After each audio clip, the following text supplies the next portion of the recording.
우려했던 일이 벌어지고 있습니다. 나타나는 상황이니까 또 인식해야 되겠습니다. 코로나19 사태가 글로벌 증시 가격에 반영이 되기 시작했다. 월스트리트저널의 이야기고요. 아직 가격에 완전히 반영이 되지 않았다. 이렇게 또 표현하고 있습니다. 뉴욕 증시는 1000포인트가 넘게 급락을 했고요. 대부분의 종목들이 거의 3%에서 4%까지 조정을 받았습니다. 일단 지나가는 과정이겠죠. 트럼프 대통령은 미국 내에서는 코로나 사태가 안정적이다. 그래서 주식장이 지금은 굉장히 좋아 보인다. 이렇게 역설적으로 얘기했는데요. 그의 발언의 힘이 조금 빠지는 듯한 느낌도 듭니다. 자, 지금은 분석의 영역을 조금 지나가고 있는데요. 일단은 지켜볼 수밖에 없는 상황이고, 그나마 글로벌 금융시장에서 그나마 다행이라고 하긴 좀 모호합니다만 이 외환 시장의 변동성은 어제는 좀 줄었습니다.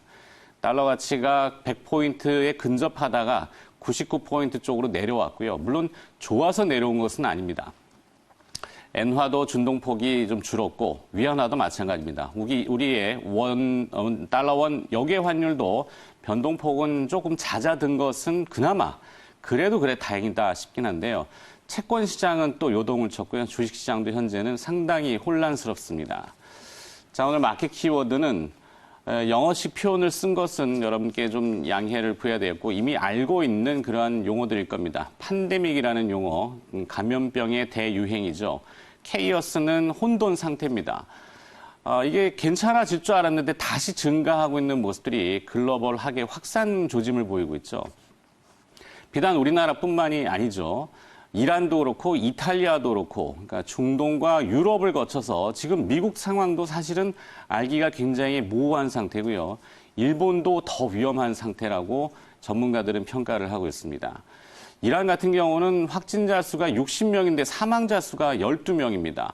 20%포인트의 치사율이죠. 전 세계적으로 보면은 대충 1%에서 2%인데 이란이 이렇게 높다는 것은 상식적으로 말이 되지 않습니다.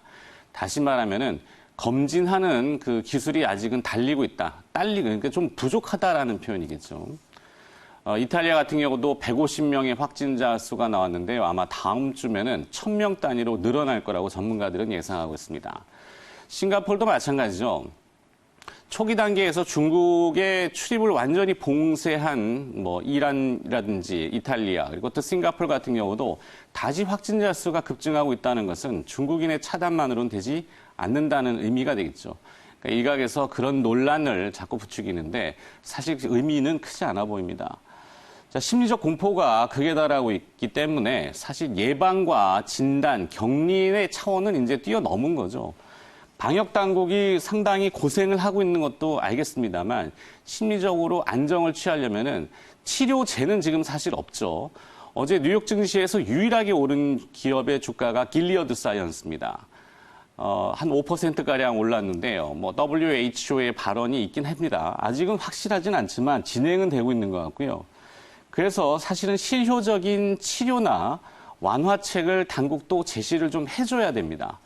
그러기 위해서는 우리만의 어떤 당국만의 일은 아니겠죠. 산업계하고 연관을 분명히 지어야 될 텐데요. 다음 화면으로 좀 넘어가 보도록 하죠. 이 제약회사들하고 긴밀하게 협조를 하는 것이 현재로서는 심리적으로 안정을 주는데 도움이 되지 않을까 이렇게 생각이 들어집니다. 물론 이것이 지금 진행될지는 두고 봐야 되겠습니다만 확진자 수가 몇 명이다 이런 것은 지금 이제는 큰 의미를 두기는 좀 어렵죠. 에이즈나 말라리아 치료제를 혼용해서 쓴다든지 개별로 사용한다 그러면 효과가 좀 있다고 합니다.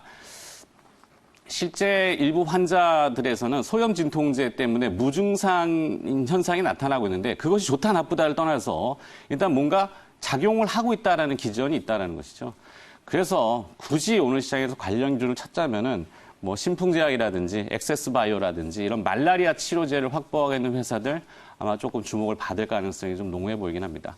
이것이 대안은 아닙니다만 하여튼 지금은 격리나 진단 그리고 또 예방적인 차원을 이미 넘어섰다는 것은 인지를 해야 되겠고요. 사후적인 대책에 대해서 실효성을 충분히 이야기해줘야지만이 금융시장이 조금 안정을 찾지 않을까라는 생각입니다. 참 어려운 시장입니다. 뭐 하루 이틀 어려웠던 적이 없었던 적은 없습니다만 요즘 같은 때에는 진짜 굉장히 마음적으로도 힘드시겠죠. 자, 그래도 우리는 또 숙명의 과제를 가지고 시장을 받아들여야겠습니다.